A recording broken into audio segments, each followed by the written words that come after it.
Internets, welcome back to another episode of the Premium Pete Show. Finally sitting down with my guy, okay? It's been a long time coming. There's so many things I could say about him, but first off, I want to say what I love about him is the purity, because so many of hip-hop heroes love him. And there's a reason why people love pure people. So anyway, listen, I'm going to go through it. Manager, entrepreneur, sneaker fiend. let me not forget, more importantly, I don't want to call him a dot connector because that's so normal these days, but a disruptor. Well, I want to welcome the one and only Hovain to the Premium Pete Show. Thank you for having me, bro. Thank you for having me, man. Listen, it's been a long time coming. When I had Shipes on, you were there. I was in the cut. Like, yeah, you were in the cut, and I was like, yo, listen, we got to finally do an episode. There's so much to discuss, but more importantly, I definitely want to go right into this. With you managing so many artists, young and old, okay? How hard has that been with COVID and being a manager to artists? I think, obviously it affected everyone's shows and the ability to get out in front of their fans. But for people that think outside the box, like me and everybody over Cinematic I work with, we're able to just come up with unique fan engagements, different type of merch, box sets, online shows, virtual shows. For the people that you're used to the same routine of putting out an album, promo tour, press run, then regular tour, those people didn't know what to do. But luckily, like I said, we think out of the box, so we were able to pivot. And, our artists have had a great year. We've doubled our streams, actually, from last year to this year. Last year, we did 1.7 billion streams. Now we're on a pace to 2.4 billion in the pandemic. So, There you go. Men lie, women lie. Numbers don't. Numbers don't. Being a manager, first off, actually, let's run through the list of people that you have managed and still manage. Right now, I got Smoke DZA, Harlem Legend, Styles P. How has that been to, work alongside and help out such a pure person? That's a great thing. Amazing. Styles P is such a great guy. Yeah, amazing guy. It's surreal.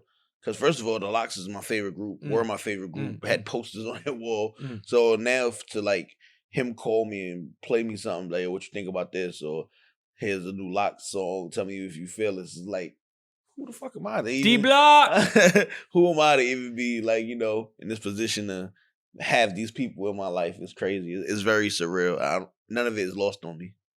Also got the young artist Luh Kel. Young superstar. He just turned 18. Fuck, man. Just turned such 18. a young super. Where's he live at? St. Louis? He's from St. Louis, yeah, but he lives in Atlanta now. He's the world is at his. You know how people say the world is your oyster? Yeah. He's one of those talented kids that he really can be anything he wants to be at this point.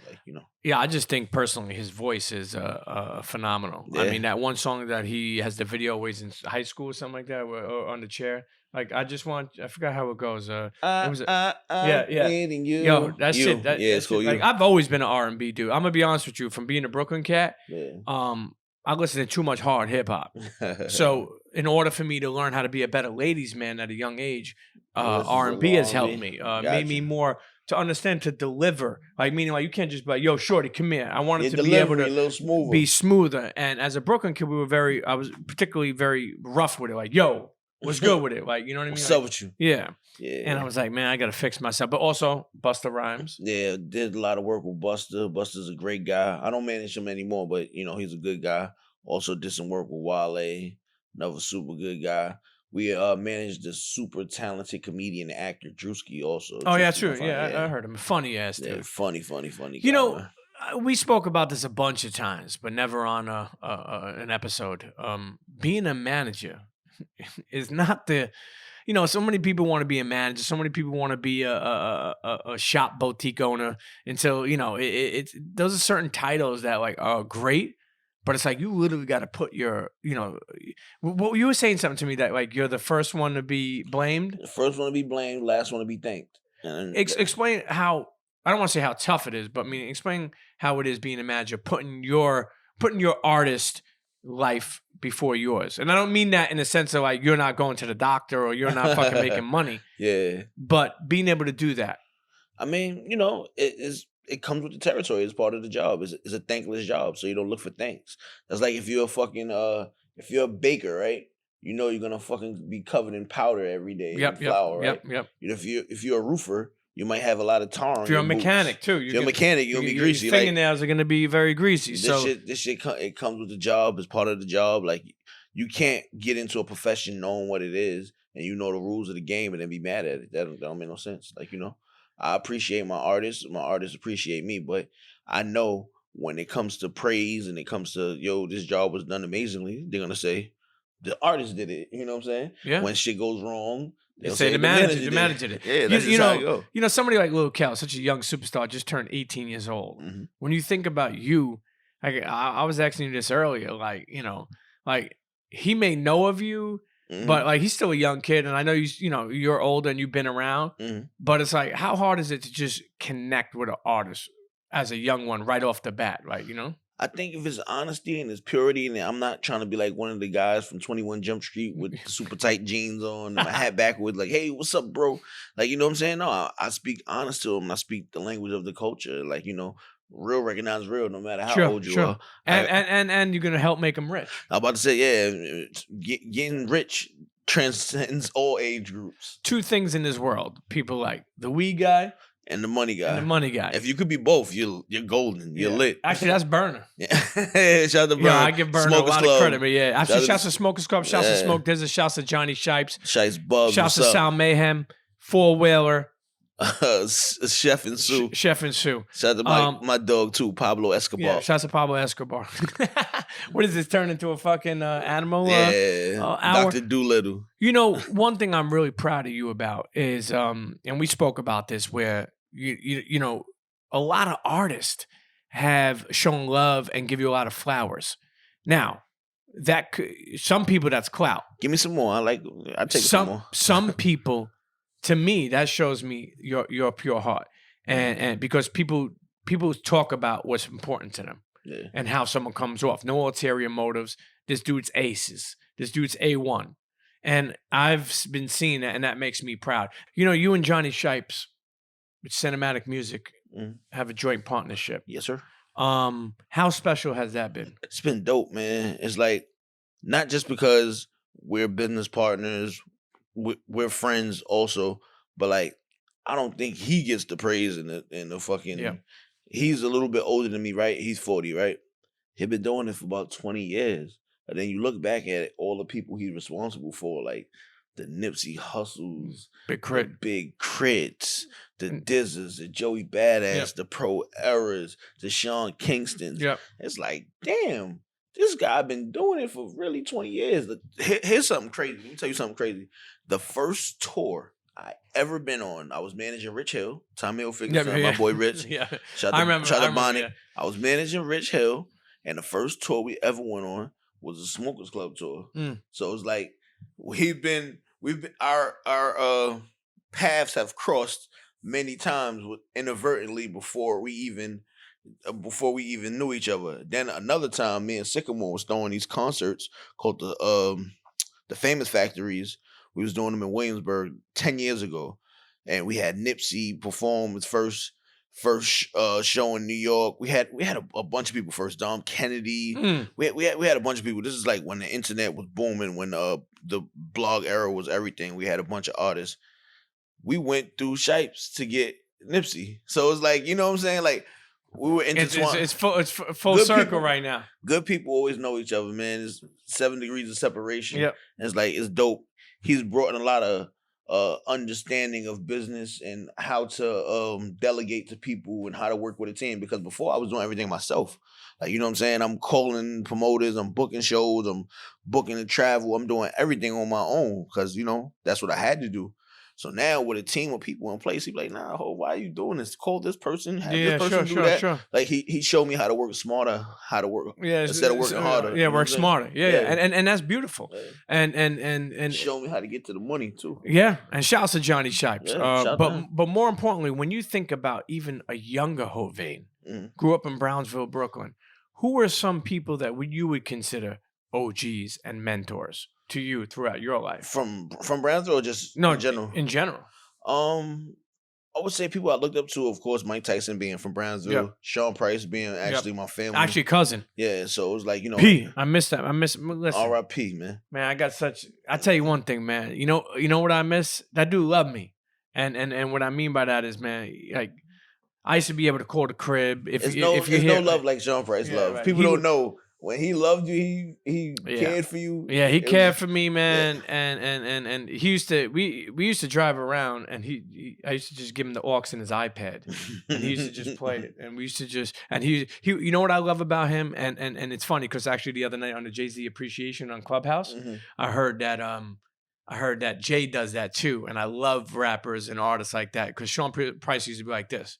He'd be like, he'll tap you. Yo, I said, underneath the Yeah. Allah come the I come like, you know what I mean? He would always hit you like, yo, check this out. I Yeah. said, you know what I mean? And then he would start like and I missed that. I missed that about him. But yeah, if people didn't know, I think obviously you've been on a couple of different Yeah. platforms, spoke about this, but Sean Price is your cousin. Yeah, it was a full circle moment with him too. I was able to book him on a Famous Factory show too. So it was like to go from little cousin able to put some money in my big cousin pocket. That was Now dope. he's like, okay, look at you, cuz. Yeah, so I would say him, Chris Lighty, God Lighty. bless.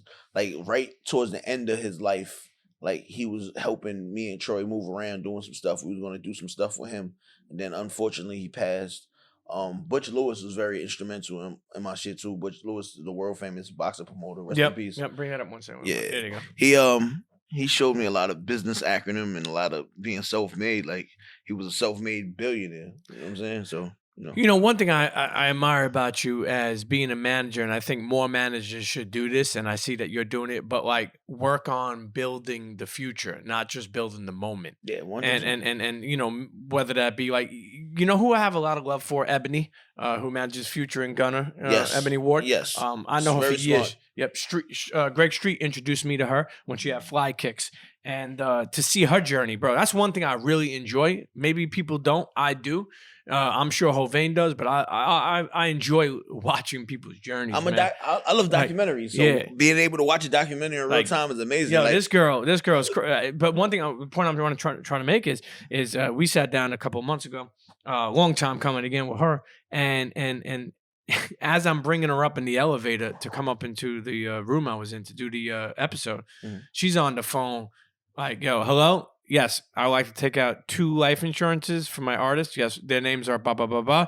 Like, and I was like, and then she's like, yes, and I also want to work out a will. Could I come into the office on Monday? And I was like, oh shit. I was like, wow. I was like, I really admired that she was like setting them up with life insurance and making sure they have health insurance. Because one thing I do hate about fucking the smear of hip hop is where we look good, but we're not internally, we may not be good. Dudes could have Balenciaga on, all this, and then their leg is hurting them and they got no health insurance.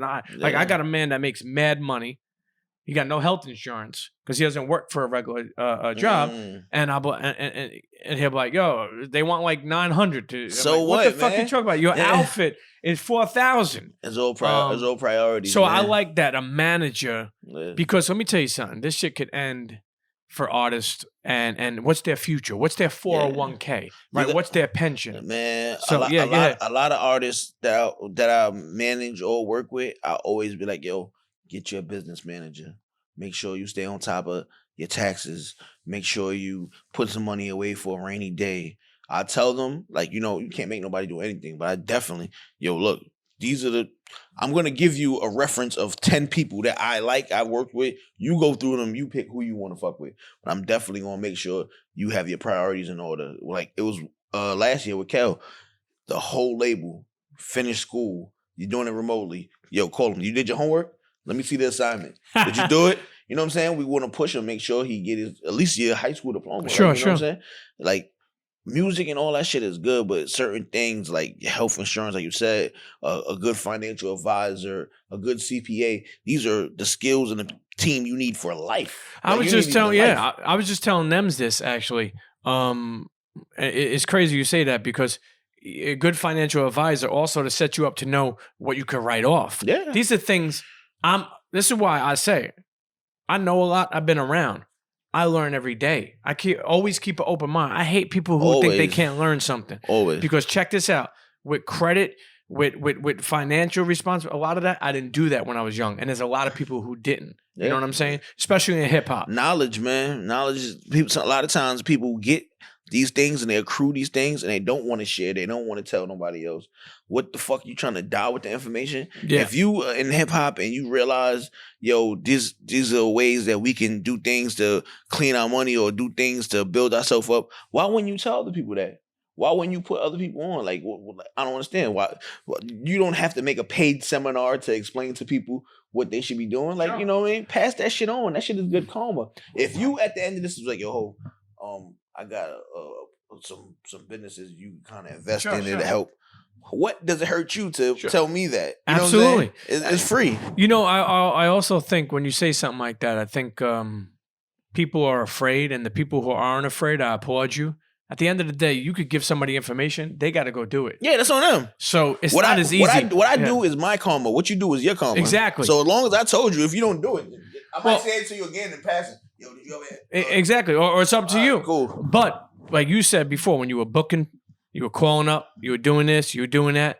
Those are the things it takes. Now, somebody like Johnny Shipes, and that's what's great about partnership. Told you like, yo, you like free up some of your time. Why are you over here? Let's get somebody to handle this for you. But the point I'm trying to make is you were willing and ready and able to do that. Yeah. And that's what it takes. That's the only thing I don't like is where we'd be down in Hawaii, somebody would take a picture and they'd be like, damn, I want to be like Hovain. Not knowing the nights or the days or the struggles or the bills or maybe the financial, you know? I blame it on social media because like I said, I'm guilty of it too. But I tell people about my losses and I show that shit. But on social media, all you see is the wins. So you might see me somewhere in a great time and beautiful atmosphere, lovely family, great outfit. And you say, man, this guy's winning. I just want to be like him. You don't know the endurance and you don't know the things it took to get to this point. But people only see what the wins. Like, you know what I mean? So Instagram makes everything look sexy. Nobody shows the days where your fucking artist missed 4 flights and you had to cancel and you had to give somebody back a fucking deposit, like all the bad shit. We don't show that because, you know, it's not sexy and people don't necessarily want to see that. Sure. You know, yeah. When you think about that too, you're right. Giving back the deposits, canceling shows. I could only imagine, you know, it's it's tough stuff. You know, the career is still early, but you've been around. And when I say the career is still early, meaning we got a lot more to go. Yeah. So far, what would you say? And it don't have to be top, but I mean, some of your favorite moments of your journey so far. Man, and they don't have to be, you know, top. It just could be a couple favorites. Just some shit that really made you like, wow, like you know, happy and you know, excited, or maybe able to do something. You know, I think Kel's first platinum plaque was one of those things. Like, this is his first song he ever put out, first video, went platinum. He went on and got 2 more gold plaques, about to have another platinum plaque. So those was a moment to experience that with him. It was like, wow. Selling out Irving Plaza with Styles and Davies for Beloved. That show, that meant a lot to me. So it's man, performing at Summer Jam. What was it? First did the outdoor stage. I forget what they call it, the festival stage. Yeah, the festival stage. Then doing the main stage. The main stage as an independent artist, first independent artist ever. So that was like a moment. That was crazy. Yeah, those are three really good ones. Now, what would you say is like on some of your bucket lists as far as, is there somebody you would love to manage? Yeah, there's a couple of people. I don't want to say because they're managed by other people that I know and respect, and I don't want to. There's definitely some other people. So good, yeah. There's definitely some other artists I look and I'd be like, yo, why they not doing XYZ? Or they should do XYZ and they'll be way bigger. There's a couple of artists I look at and I'd be like, if I was managing you, yeah, yeah, like, you know, there's a couple of artists that I look at I definitely want to work with before it's all said and done. You know what? Let's take a quick break. We're sitting here with the one and only Hovain, Brownsville, Brooklyn's own. Listen, it ain't easy being a manager, man. You got to put your life on the side to make sure somebody's life propels. But at the end of the day, people don't realize that when you do that, your life also propels. Yeah. And that's where this journey is going. We'll be right back. Don't go nowhere. CHEA. You, Johnny Shipes on the check-in, founder of Cinematic Music Group, and you are tuned into the Premium Pete Show. Good talk, you pricks.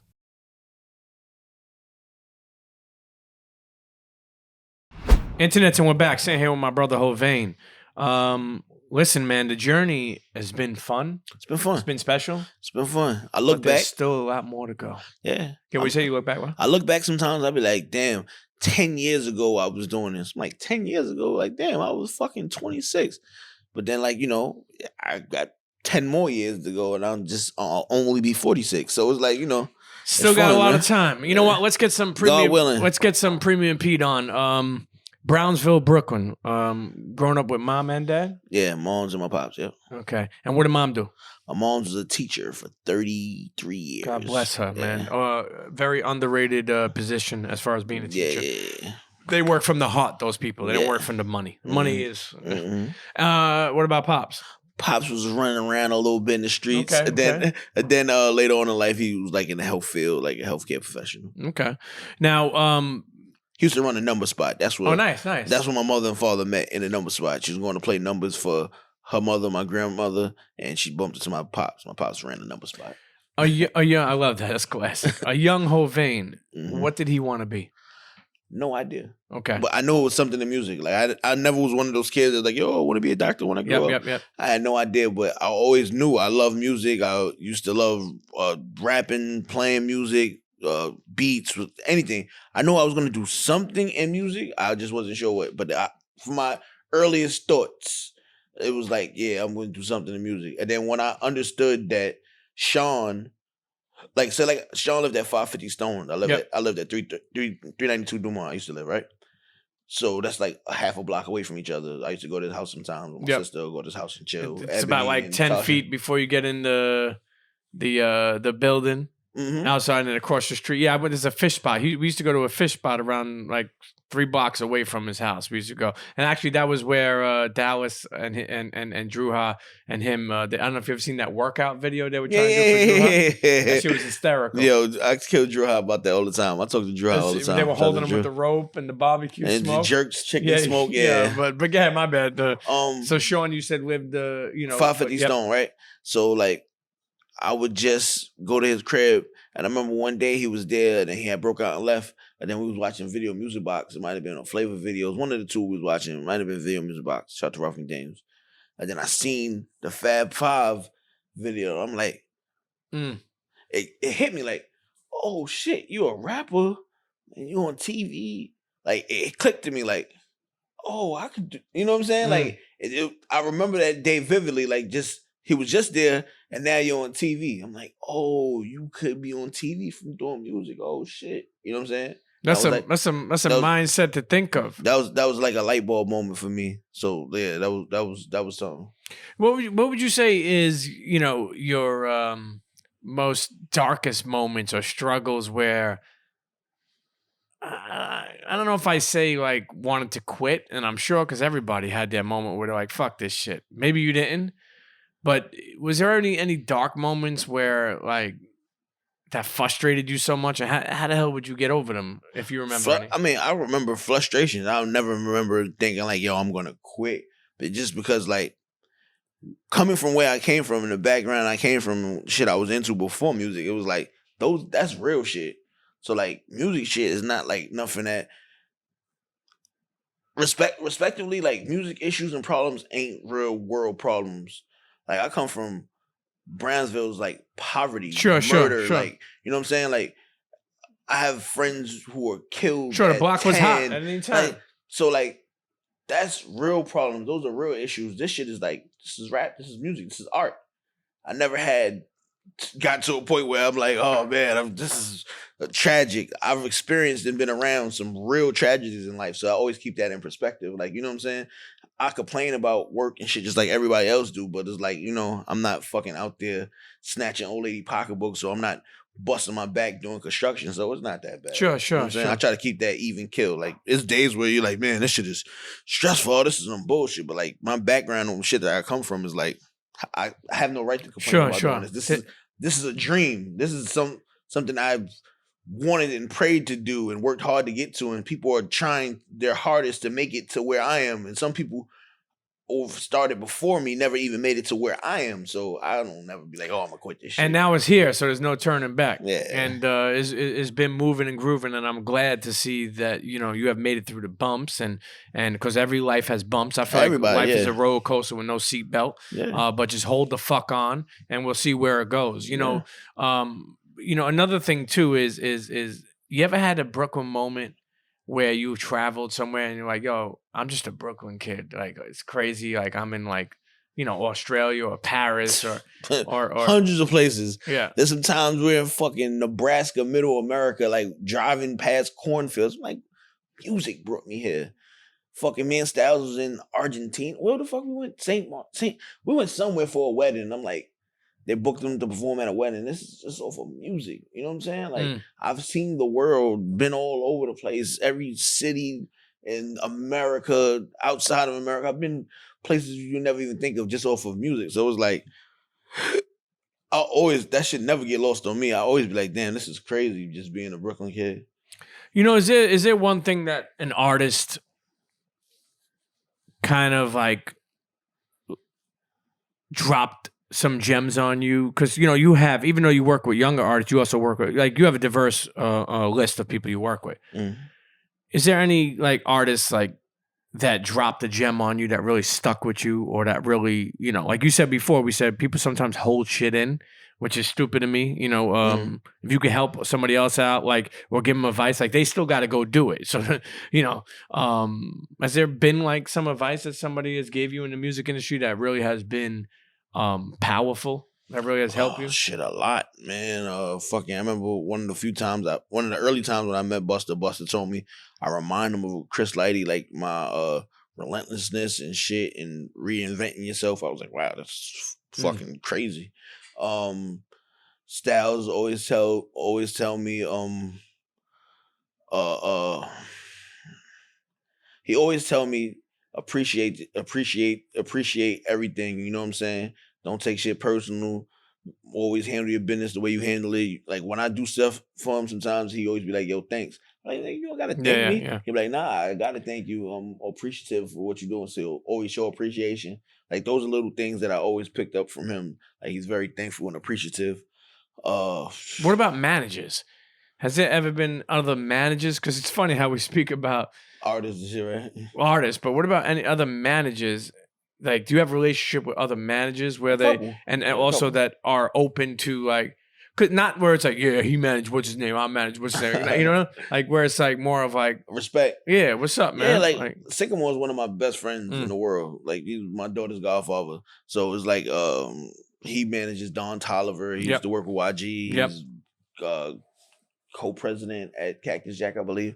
But like, he gives me advice and we talk about things, managerial shit. It's a bunch of managers I respect. Like, we talk and there's a mutual admiration. It's like you see somebody in a fucking golf club. Yeah. Like, oh, hey. Or it's like an athlete. You know what I mean? Like, it's like you're in the NBA. Like, all right, I'm putting up 20 a night. You're in the league. Yeah. Or even if you're both putting up, it's like when you see each other, it's like LeBron. Like, I feel like LeBron doesn't. The problem is, I guess, with being one of the greatest basketball players. Actually, let me rephrase that. Being one of the greatest athletes in the world. Sometimes you get nitpicked so much that motherfuckers don't even take the time to realize appreciate how much he has done. First of all, one thing I like about LeBron, and correct me if I'm wrong, I want to make sure, but he ain't never did no sucker shit in sports where like he'll always adapt them up. Like, even like even after a loss. Yeah, he got all his teammates paid. He stands up for them. Like, LeBron is top of the top for me. He's one of the best. And I feel like there's a lot of other managers that like that too.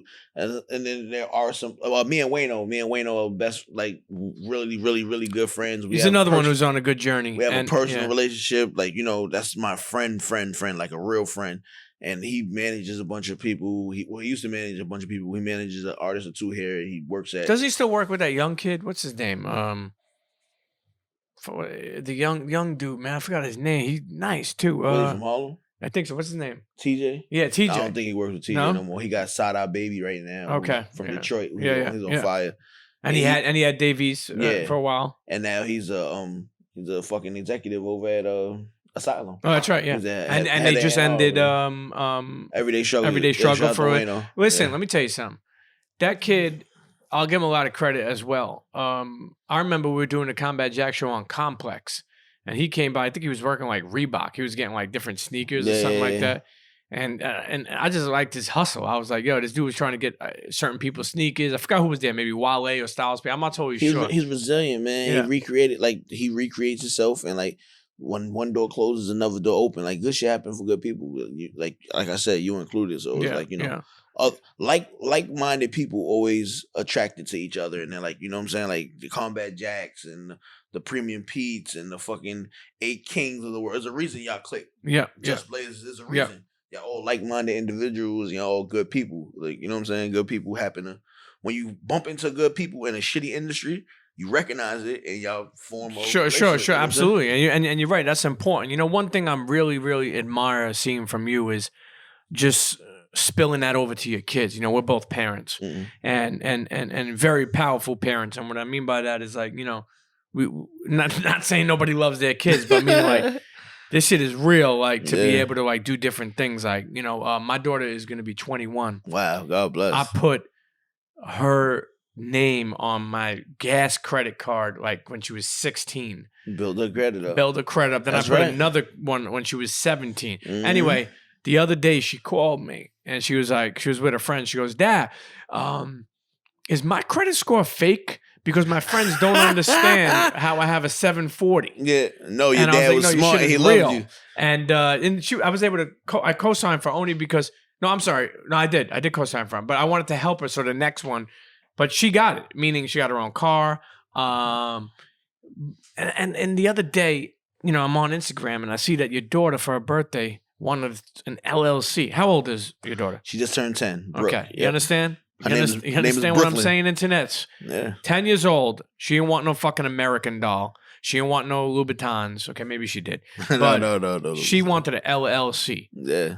And she started with, I think it was like a bakery business, right? No, it's body butter. It's called body butter. My bad. I thought it was Beauty Tween. Okay. So it's like a beauty care products for tweens, 10, 11, 12. They're like the young girls. Yep. Chapstick. Yep. Lotion. Yep. Things like My that. bad. I thought yeah. Body butter. It's called Beauty Tween. And how does that happen? Like, I mean, obviously she sees you hustling, and that's another thing. First off, thank you for supporting me on the sauce. Oh yeah. We got to cook that up. Yeah. No. We First off, thank you. We're ready. Reason why I'm telling you that for is because you know what I'm most proud about that. It takes a village. I had my mother and my father making the sauce. I was double checking. We were tasting it, making sure it's good. And when I say good, making sure it's up to par of what we love. My sister was bubble wrapping it. My daughter was making the boxes. My nephew was putting the labels on. And that was the first time I showed them, because I come from a family where they don't understand what I do still. Yeah. I'll be in Japan. They're like, I don't know what he does when he's in Japan. He's doing something, you know? You know, and I'm like, damn, man, why can't they understand unconventional work? Yeah. Freelancer, independent. This generation will. Yeah. You know so, you know, it's special, and I love seeing it. So, you know, I'm proud of her. I'm proud of your daughter, man. I'm proud of you for putting that into perspective. Thank you, man. I'm proud of her. She helped. She spearheaded this. Like, she watched a bunch of YouTube videos. She did the research on her own. Her and her mom will go out and try different things and come up with formulas and stuff like that. She'll test it with her friends. She'll go to her friends like, "Hey, try this. You like this?" Like, you know, it was dope. She's doing R&D at 10 years old. Yeah. Internets, if you don't know what that means, research and development. Stop fucking playing around. She's doing her own R&D. How proud, honestly, how proud does that make you? Amazing. You know, top of the when you were 10 years old, what were you doing? Playing Super Nintendo, chasing girls around. Yeah. When I was 12, I was probably robbing cars. Yeah, playing Super Nintendo. Playing Sega Genesis. Yeah. Altered Beast. Shouts to anybody who ever played Altered Beast. Altered Beast was tough. That shit was a tough game. Nah, man, just to be able to show our kids. Let me tell you something, man. I love each generation will show a little more. Yeah. I think that we're going to get to a place, and hear me out on this one. Like, my father's father, he wasn't that good. And that is a lot of people's fault. And what I mean by that is we're going to get more relationships with fathers and mothers and kids that are more loving, that are more understanding, that are more open-minded. You know, my mother was like, "You're smoking weed. You're a lowlife." Now it's a plant, right? Now it's medicinal and it helps people for legs or arms or whatever, or just for anxiety or take the edge off. The point I'm making is, even like I was telling someone the other day, I was in the backseat of my mother's car.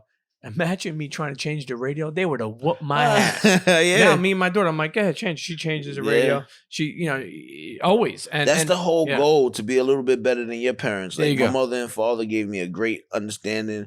We traveled, we went places.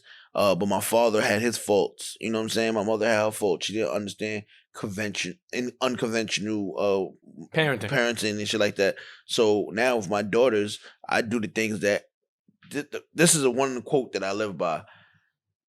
Be the person you needed as a child for your children. Don't buy them the things you didn't have. Be the person that you needed.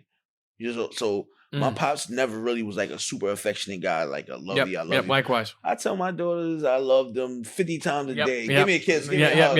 And they love it. You know what I'm saying? That's let me tell you, and I know you've seen me say this, but one of the biggest hashtags I pushed, well, it's not a hashtag, but it's presence over presence. That's right. Meaning the presence, your presence in your kid's life, and I mean this, will be bigger than any gift you ever give. Now, I'm not saying that you don't give gifts. Yeah. I'm saying the little moments, like Hovain could buy his daughter 50 Barbie dolls. In 10 years from now, she'll be like, I remember you bought me Barbie dolls. She may not remember he bought her 50. Yeah. That's the point I'm making. But she'll remember how many times that he said, I love you. Mm-hmm.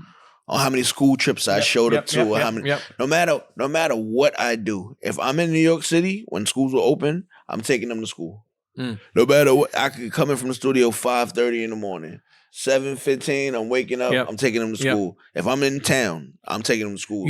I love that, and you know what I want to tell you, to continue to do that, because there's only one of everything. Yeah. After a while, they don't go to school no more. Yeah. There's only one 4th grade graduation. Yep. There's only one 6th grade prom. There's only one. So what I'm saying is, make them count, because when we die, what you want to at least give your kids is their memories and moments. That's a fact. And and I think that's important. One thing again that that I am so excited about is that this new label. This new deal, this new that you got. What's it called again? Van Dyke Music Group. Mm-hmm. I'm from Van Dyke Projects in Brownsville, Brooklyn. So I just borrowed that name from Van Dyke. It makes sense. So Tell me what this is looking like. Are we getting artists on there? What are we doing with it? I'm sweeping the streets. I'm doing my work. I'm doing the leg work. I'm not just looking at the internet and looking at the same numbers that all the A&Rs get. But I'm really looking for talent, and I'm gonna find people that fit the mold of what I'm looking for, and I'm really excited about it. I got a young kid right now. He signed to one of my friends, Big B, shout to B's, another Brooklyn guy. He brought him to me. His name is Paris.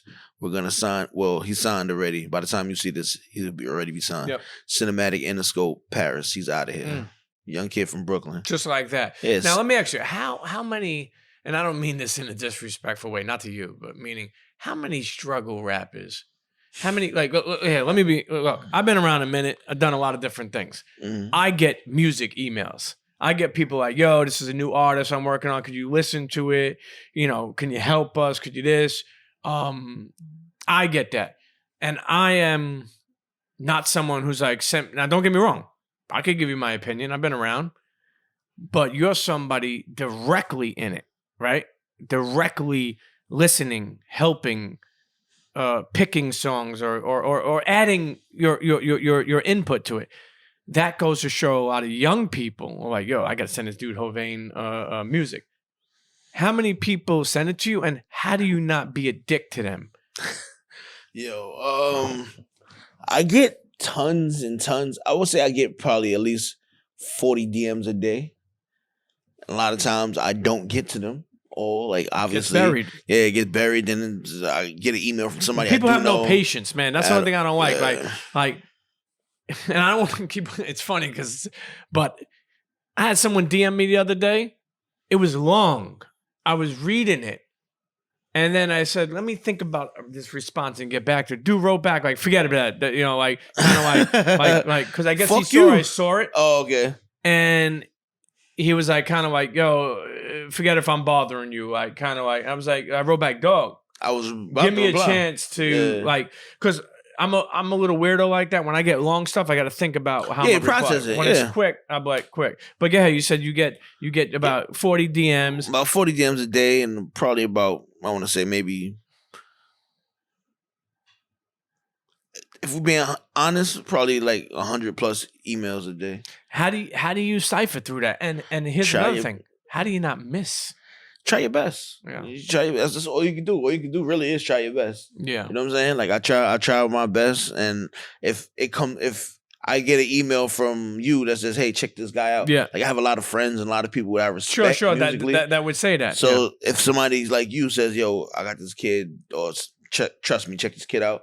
That goes to the top. That's a star. That goes to the top of my list, and I get a lot of that. It is a lot of people I respect sending on behalf or co-signing. You know what I'm saying? What about like, you know, I feel like that's crazy now that I'm doing interviews and referencing Clubhouse. But you're early on it. You're early on it. I know, but it's fucking crazy. The chatty house. You know, Just Blaze, somebody was on there and they said, "Yo, Just, I got a son.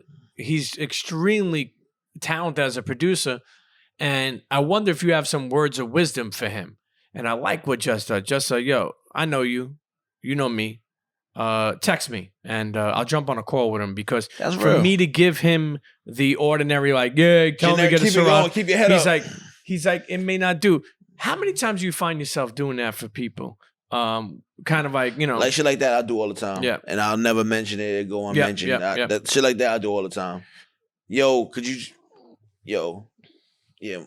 keep it going. Yeah. You know what I'm saying? Yeah. Because that costs me nothing. Yeah. If you're a friend or someone I like, or we have a mutual respect for each other, and you won't do something for me that's free, you're not my friend. Yeah. It doesn't cost me anything. That's free. Sure. Yo, yeah, keep doing your thing. Or whatever, take a picture. Whatever it is. If you won't do something for somebody for free, that's not your friend. Has there ever been anybody that you didn't sign that, you know, came back to bite you in the ass? And I don't mean that in a mean way. I mean, it just, unfortunately, you missed it. Not yet. Not yet. There's been some people that I passed on that got signed somewhere and it didn't work out, and I was like, "Oh, I see, I told you, I knew it." You know what I'm saying? It was a couple of those, but there's never nobody I'm like, "Fuck, we missed this bag." No, sometimes it's not even the manager. Sometimes it's the artist. Yeah. You know, and it's situational too, because like I tell people all the time, every situation, every artist not gonna work for every situation. 50 was on Columbia. It took 50 getting shot to go to Interscope to find. He would have never. Yeah, who knows where he would have went? It all depends on. Now, what if Jay would have stayed with Capitol Records or Priority or whatever their original distribution was? It took them not being respected over there to do their own thing. Like, you know what I'm saying? It's all situational. You might have had this person and it might not have worked. That person goes over here and it works. It's all timing. You know, situation. This is a great topic, but and something I definitely want your opinion on. You know, when people sign or become managers with artists, usually you always see the day one artist kind of ousted after a while. You know what I'm talking about? Oh, like the manager gets ousted. Yeah, like, you ever see that? Like they changed it. You know, it happens so much. It happens, man. And it's not right. I understand, but this is where I tell, like, when you asked me before, do I give people advice and other managers? Like I told this other kid the other day who wants to be a manager, I say, yo, when you find the artist that you're gonna build with, make sure your interests align. Make sure y'all communicate with each other. Make sure you're clear on his path, because y'all one goal right now is to get on and get the money. So when you get on and get the money, boom, y'all had an achievement. Y'all stand on that, and y'all might turn around and look at each other and say, "You know what? I don't really like you," or you know what I'm saying? I don't like you, or I don't like your vision you have for me, or I don't like your work ethic. You make sure all these things and these boxes are checked off before you embark on working together, because, like I said, the vision and the goal is to get on and get the money. After you get on and get the money, you might say, "You know what, Pete? Your fucking feet stink. I don't like you. I don't want you to be my manager no more." And you say, "You know what, Hovain? I don't fucking like you. You always eat up the fucking tomato sauce." So you got to make sure your interests are aligned. I don't think it's right that a manager can bring an artist to a certain point and then they turn around and fire them, or look at it from the flip side. I think I'm able to look at things objectively. You might not be able to reach the heights of where this artist tries to go or wants to go. So he might say, I need to switch to get to where I want to go to. But what should happen is, I'm going to bring this person on deck and y'all work together to bring me where I need to go. Sure. But a lot of times that doesn't happen. You know what I'm saying? Sure, and that should. I believe in that a lot. Like there's certain things. Like I'll give an example. Fucking Corona, man, fucked everything up. But you got to eat this, which is a food blog, Instagram page, agency. I worked with tons of It's me and Bum B's. Okay. And I had it for years. I actually even dropped a sneaker with it with Ewing. We did a sushi. It's called. Okay. Yeah. Okay. It was limited. It was only like 600 pairs, but it sold out. But the point I didn't get a pair. The point I'm trying to make is, that's my fault then. But and I'll have to admit that. The Ewan did the seeding, and I messed up. So I'll make sure next time we do something that doesn't happen again. Internets, don't hold people accountable. Second time around, hold them accountable. Mm-hmm. It's a good one. Yeah. So, but there's a reason I was bringing that up for. What were you talking about? You were talking about something. Fuck, man. Now I'm forgetting shit. I was bringing up something with. Okay. And I took it as far as I could take it. Yeah. And we were bringing in a partner that was going to do a festival. Okay. And Corona came. The point I'm trying to make is there is, as a talent or a creative, there's nothing wrong with knowing that you could bring it to 8, but I got to bring in somebody else to get me to 10. Nothing wrong with that, man. Yeah, there's nothing wrong with that. But a lot of times people don't happen.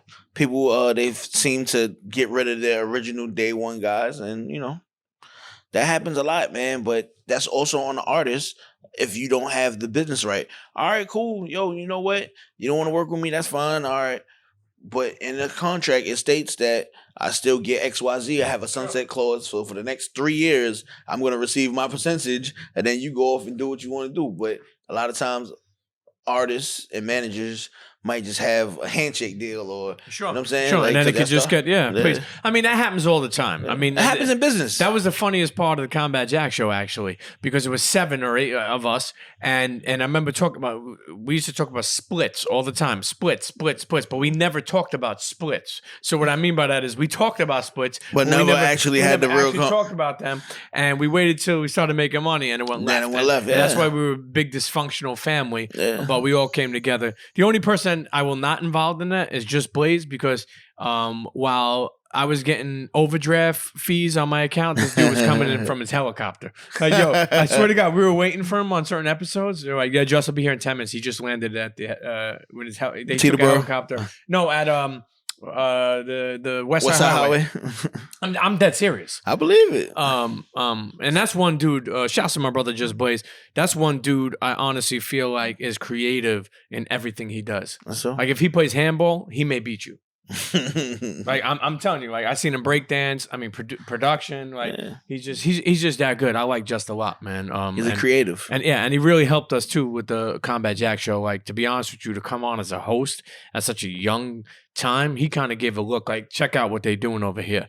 And to be honest with you, I'm never somebody like with this podcast shit. And it's not about me. This episode is about Hovain. But like sometimes people will say, "Oh, that's competition." I don't ever look at anybody as competition. I love just sitting down, telling people's story, letting it travel around the world, and there's so many other things I do besides podcasting.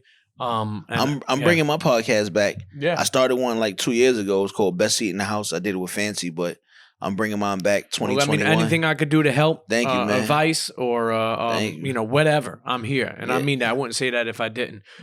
Best Seat in the House, and me and my wife starting like a home shopping network kind of like thing. So like how people have pop-up shops. Yep. So it might be like a fucking hotel with 30 different vendors. We're gonna do that digitally. I'm going to do that on Instagram Live. So you send me the sauce. I'll put the sauce up. Yo, this is dope. This is premium peach shit. They click the link. Goes right to you. Did I thank you on air for supporting? I think I did, right? Well, if I didn't, let me say it again. First of all, thank you for... Welcome, man. I'm overwhelmed by people who didn't Like just Yo, let me get a sauce. You sneakily purchased. Yeah. and I sneakily thank you for supporting, man. You got to give me a recipe to use it with. Absolutely. You got to give me a recipe. I can't wait to use it. I got it sitting in the cupboard. I got it on ice. Listen, so you tell me a recipe that I need to make with it. I'm gonna. Now your wife, her name's Kim, right? Yeah, Kim. Yeah. How has that been? Having a marriage, a relationship that is not only, and I say this, check this out, that's not only based on our mindset of a young kid, and young kid is trying to have sex. Y'all trying to build the empire. Yeah. Y'all trying to build a business. Y'all trying to, I've had, it's special to that. It's more than sex, and I'm not saying that as far as like think about it. You meet a girl, first thing you're thinking of is like kind of sex. You're not thinking of the I see an empire in your eyes. Hell no. You know what I mean? You trying to So score. I Yeah. love when it's happening and it's gonna happen and it's processing. How special has that been to not only have a partner, but have somebody that you could build with on many levels? It's dope, man. Marriages are a beautiful thing. They're a struggle. They are a reward. So like, like we kind of raised each other. We grew with each other. Like, she was there to support me from the beginning of my musical endeavors. And like, she's an entrepreneur herself. She owns a hair salon. So it was like, it's dope to be able to talk to somebody who understands. Like, she doesn't work at Sears. She doesn't have a set schedule. She's not someone who, like, I'll be home by 5. I get off at 6. Like, Sure. She understands. So if I call her and be like, yo, I got to go to Germany tomorrow, she gonna be like, shit, all right, well, all right, you know what I'm saying? I'm gonna hold the kids down and whatever. She gets it. So to be able to have that and have somebody who's like-minded and, who gets you and kind of gets the aesthetic of what you do, it's irreplaceable. I want to say something, and this is really, really important. When a lot of times we're able to move and groove, and it takes to have a good solid foundation. Yeah. And sometimes if you got a girl that you're married to, it's your baby mom's, whatever. Sometimes I think us as men, we overlook how hard it is or how much work they put in. I think about it like sometimes I travel, before COVID, but I used to travel a lot. Well, 3 days, it's everything's on them. The kid, Friday, the cook, Saturday, the Sunday, this, yeah. So I guess what I'm saying is it's not only about money, but take money and your time, and when you get a moment, like reward them. And I mean that because sometimes is us as men, and especially like we get to do fun shit. It looks fun to them. It's a job. But they doing the real job at home, and bringing the kid, dropping the kid off, making sure this, make sure that, take care of that. I guess what I'm trying to say is, if they like a Louis bag, here you go. And it's not only for Christmas; it's because thank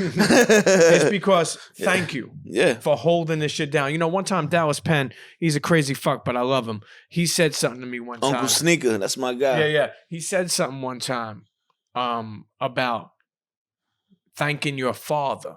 Like, we talk about my father, and he's like, yo, thank that man. I'm like, for what? He goes, for maintaining. I said, maintaining what? He said, a cable bill for fucking all your life before you moved out. The food on the table, the lights. Like, you don't realize. Little shit that you probably, you have it just, you're used to it. You don't really even think about it like that. Like, damn, this guy fucking paid my cell phone bill for 15. You know what I'm saying? Yeah, definitely. Bro, thank them for maintaining. And if that's a woman, if that's a friend, if that's your wife, that's all I'm saying. So anyway, I just want to give respect to our queens and men too. I understand how hard it is to be a freelancer, right? To have to go, like, that's the only thing that I'm not a fan of. Hovain says he has to go to Germany tomorrow, right? Sounds cool. To be honest with you, sometimes after you do it 2-3 times, it's not the cool. It's a job. It may look cool to the outside, but understand that I'm going to go to help uplift his family so we could be living better, so we could do more, so we could have more. So, anyway, listen, as we wind this episode down, I think there was something else that I wanted to talk about with you. And I hope I don't forget. I have amnesia this fucking episode on certain things. But I do want to say is, with cinematic, and what you've been able to do over there has been special. Thank you, man. You know, also when you think about like you know, with the Locks and with Busta Rhymes and with Luh Kel, and all these new artists that you're going up against, you know, it's like you're just continuously perfecting your craft. And that's something to not, like, yo, I'll be honest with you, doing podcasts for almost fucking 11 years or whatever the fuck it is, it made me smarter. Yeah. Yeah.